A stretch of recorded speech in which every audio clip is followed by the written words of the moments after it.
One. तो आज मैं इंग्लिश स्टडी अड्डा में क्लास 8 इंग्लिश चैप्टर 7 है विजिट टू कैम्ब्रिज के क्वेश्चन आंसर लेकर आपके सामने आया हूँ।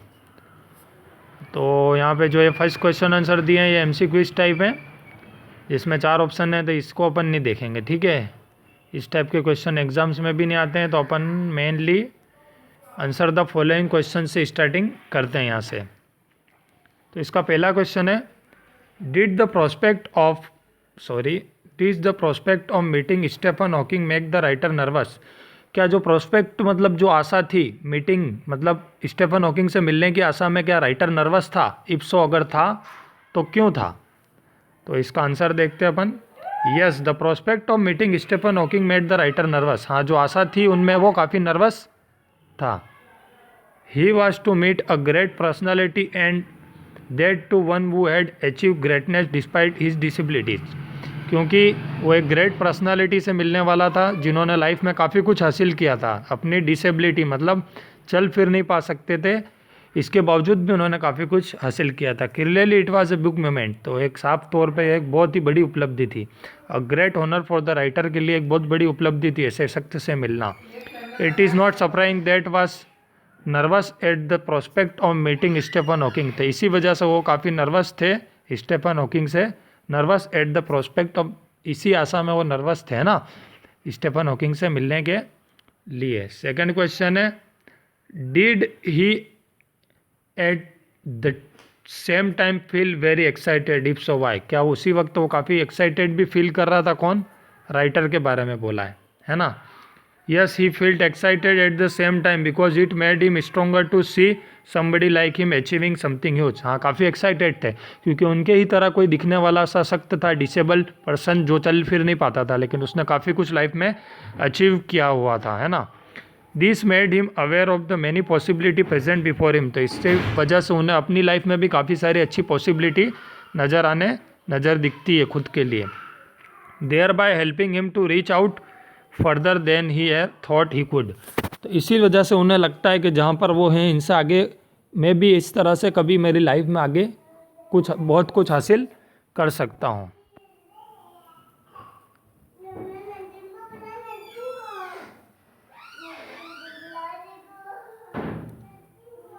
सॉरी, थोड़ा डिस्टरबेंस हो गया। तो अपन क्वेश्चन नंबर इस पे आ जाते हैं।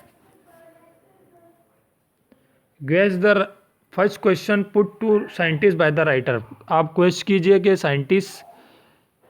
राइटर ने साइंटिस्ट को कौन सा क्वेश्चन पुट किया होगा। पहला, the writer might have asked the scientist if he had been brave to reach where he had.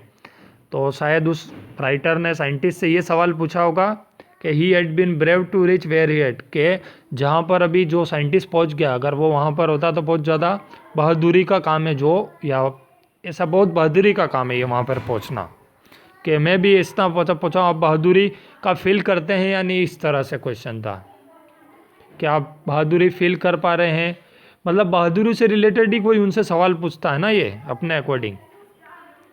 अगला क्वेश्चन है, Stephen Hawking said I have had no choice. मेरे पास कोई चॉइस नहीं थी। Does the writer think there was a choice, what was it. क्या writer को ऐसा लगता है कोई चॉइस थी? तो क्या चॉइस थी वो? The writer thought that there was a choice. Writer को ऐसा लगता है कि वहाँ पर कोई चॉइस थी। Stephen Hawking could have chosen to leave everything. Stephen Hawking सब कुछ छोड़ सकता था, है ना। And be sad and depressed, और काफ़ी दुखी और डिप्रेस भी रह सकता था। ही कुड हैव सल्क्ड, दुखी भाव में ही रह सकता था, है ना। सल्क मीन यहाँ पे होता नाराज रह सकता था अपनी ज़िंदगी में वो परिस्थितियों के हिसाब से। हाउएवर, फिर भी he choose to live creatively knowing the reality of disintegrating body. इसके बावजूद भी अपनी लाइफ में उन्होंने क्या चूज़ किया? क्रिएटिवली नोइंग, हर चीज़ को जानते हुए। रियलिटी ऑफ डिसइंटीग्रेटिंग बॉडी मतलब ऐसी बॉडी थी जो कुछ कर चल फिर नहीं पाती थी, लेकिन उन्होंने अपना जो भी अपनी एक्टिविटी थी उससे बंद नहीं किया। अपने उत्साह को, जिस भी काम में मन था उसी को उन्होंने किया। I could feel is anguish, watt could be the anguish. मैं उनकी नाराज़गी या पीड़ा को फील कर सकता था। सॉरी, पीड़ा होता है ना, एंग्विश मीन्स पीड़ा। What could be the anguish, उनकी पीड़ा क्या थी? स्टीफन हॉकिंग की पीड़ा। Stephen Hawking mind was active with many thought that he wanted to express. Stephen Hawking का जो माइंड था बहुत ही एक्टिव था और बहुत सारे थॉट्स थे और वो सबको ये थॉट्स बताना चाहते थे। How ever his thought came out in phrases में आते थे अलग अलग सम, है ना, with reflecting his feeling of emotions, है ना, तो इनमें काफ़ी इमोशंस और फीलिंग भी होती थी, लेकिन फील दिखा नहीं पाते थे क्योंकि वो चल फिर नहीं पाते थे। हिज सेंटेंसेस वर मेयर लाइन, सिर्फ लाइनें होती थी, खोखरी लाइनें हैं उनकी, जो बातें होती थी वो, विदाउट एनी सेंटिमेंट, कोई भाव तो होता नहीं था। The writer felt he could understand is anguish and frustration at that, the writer को ऐसा लगता है कि वो उनके जो है ना, उनकी पीड़ा को, उनके फ्रस्ट्रेशन को वो इस वजह से वो फील कर सकता है, क्योंकि राइटर भी एक तरह से वैसा ही है, वो भी डिसेबल्ड ही था। What indeed the scientist to the writer so that he said he was looking at one of the most beautiful man in the world. तो इंडियड का मतलब लाडला, ऐसा वाट इंडियड द साइंटिस्ट को ऐसा क्या लाडला दिख रहा है साइंटिस्ट में, टू द राइटर को, है ना, सो that he said he was looking at one of the most beautiful man in the world, कि उसने बोला साइंटिस्ट को कि सबसे ज़्यादा ब्यूटीफुल मैन को इस दुनिया में मैं देख रहा हूँ। तो राइटर को साइंटिस्ट में ऐसा क्या लगा कि उसने उनके बारे में भावना ली कि ये दुनिया का सबसे ब्यूटीफुल मैन है। तो इसका आंसर है द राइटर आज Stephen Hawking if he found he annoying, अगर वो अपने आप को उससे नाराज़गी पाए अपनी लाइफ में, है ना, that someone like him came and disturb him in his work, कोई इसके जैसा व्यक्ति आए और उसे अपने काम में डिस्टर्बेंस करे, मतलब स्टीफन हॉकिंग को अपने काम में डिस्टर्बेंस करे अपना writer. To his query, question करे, the scientist reply in the affirmative, है ना, पॉजिटिव वे में वो रिप्लाई करता है साइंटिस्ट अपना Stephen Hawking frankly and honestly, एक फ्रेंकली से, अच्छे से स्वभाव में, दोस्त की तरह और एकदम ईमानदारी से। Then he smiled his one way smile and this was what happened him to the writer, तो क्योंकि उसने स्माइल की स्टीफन हॉकिंग ने इनकी बातों पर और नाराज़गी नहीं दिखाई, इसीलिए वो इन्हें क्या अच्छा फील करता है इंडियड, इसीलिए वो उसका प्यारा हो गया। The writer felt that he was looking at one of the most beautiful man in the world, इसीलिए उन्हें लगता है कि सबसे प्यारा और ब्यूटीफुल व्यक्ति है इस दुनिया में। क्वेश्चन नंबर 6 देखते हैं। Read about the description of the beautiful man, which is the most beautiful sentence in the description. Read aloud, तेजी से पढ़िए, डिस्क्रिप्शन, ब्यूटीफुल मैन का डिस्क्रिप्शन क्या है, which is the most beautiful sentence in the description के अंदर सबसे beautiful sentence कौन सा है।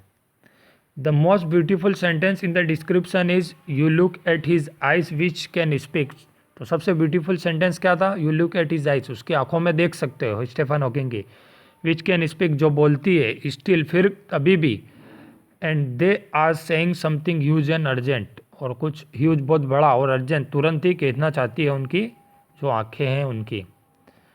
और 7वां क्वेश्चन लेते हैं अपन इसका। ई द लालटेन is the man what would it walls be, लालटेन मतलब जो होता है ना वो लैम्प या दिया, अगर आदमी दिया है तो what would be it walls क्या है उसकी, तो इसका आंसर ये रहा, इफ द लालटेन is the man it's wall would be the man's body, तो जो है ना वॉल क्या है उसकी, लालटेन अगर आदमी है तो उसकी जो दीवार जो है जिस पर रोशनी जाती है लालटेन की, वो इंसान का शरीर है। इसका सेकंड क्वेश्चन देखते हैं अपन। What is housed with the thin walls, गहरी दीवारों के अंदर क्या हाउस्ड अंदर होना चाहिए।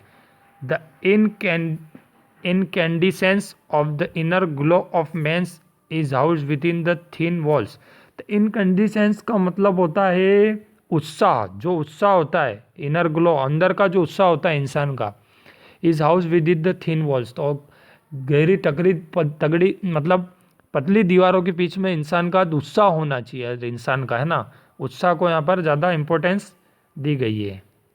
नेक्स्ट क्वेश्चन देखते हैं। व्हाट जनरल कंक्लूजन, है ना, what general conclusion does the writer draw from the comparison, तो क्या तात्पर्य, उन्होंने कंक्लूजन क्या निकाला, निष्कर्ष, है ना, राइटर ने उसके कंपैरिजन से, तो इसका आंसर है the conclusion that the writer Drew from comparison was that body exist only like a case mode of shadows, तो ये निकाला कंक्लूजन के, जो कंपैरिजन करके ये कंक्लूजन निकाला that the body exist only like a case mode of shadows, जैसे जो परछाइयाँ होती है ना, सिर्फ इसी तरह से हमारा शरीर भी होता है जिसका कोई खास अस्तित्व नहीं, इट इज़ जस्ट एसेसरीज, सिर्फ जो एक काम करने की चीज़ होती है हमारा शरीर, जो अलग अलग हिस्सों में अपना काम करने के काम में आती, it is the soul that matters, जो हमारी आत्मा होती है वो मैटर्स करती है, सबसे ज़्यादा महत्वपूर्ण।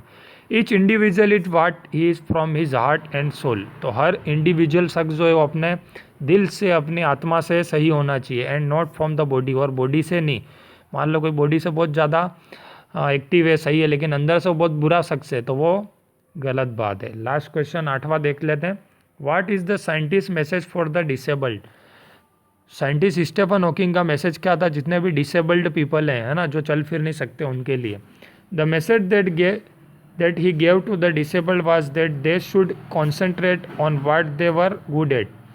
तो साइंटिस्ट ने मैसेज दिया सभी को कि वो वही काम करे जिसमें उनका पूरा ध्यान लगता हो, बाकी दूसरे कामों को वो नहीं करे, जो भी डिसेबल्ड व्यक्ति हैं। क्वेश्चन और है, why does the writer refer to guitar incident? तो राइटर ने उस गिटार इंसिडेंट को क्यों उसको क्यों दिखलाया?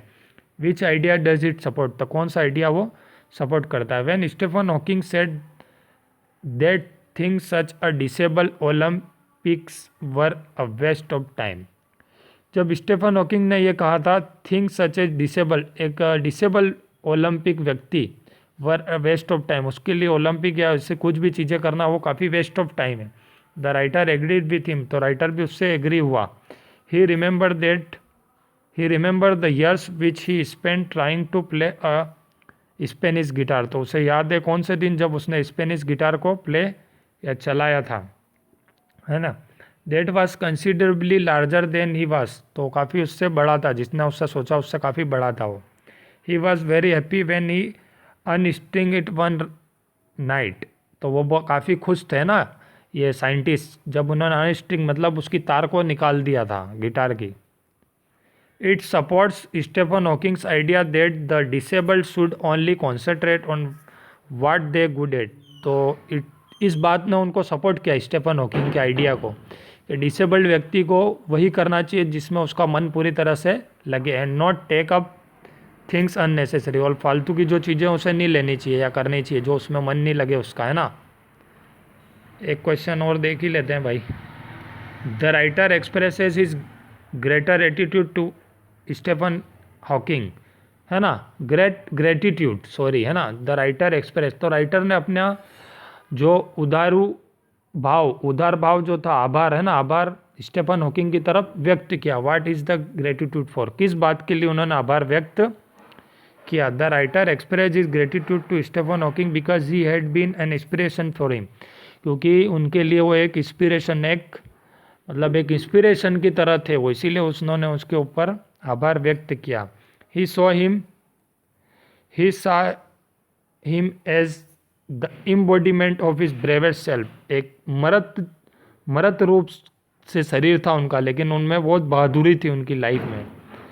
ही felt that if he had been as brave as Stephen, उन्हें ऐसा लगा कि अगर वो भी स्टीफन की तरह इतने ब्रेव या बहादुर हो सके, है ना, he would have achieved a lot, तो वो भी काफ़ी कुछ हासिल कर सकते थे ना अपनी लाइफ में। He felt he was moving towards that embodiment that he had believed in for many years, तो उन्हें क्या लगा, फील हुआ, महसूस हुआ, he was moving towards that, तो वो भी इसी तरह से जा रहे हैं, एम्बॉडीमेंट मरत रूप से, दैट ही हैड बिलीव्ड, जैसा उन्हें लगता है, इन फॉर मैनी ईयर्स, काफ़ी सालों से।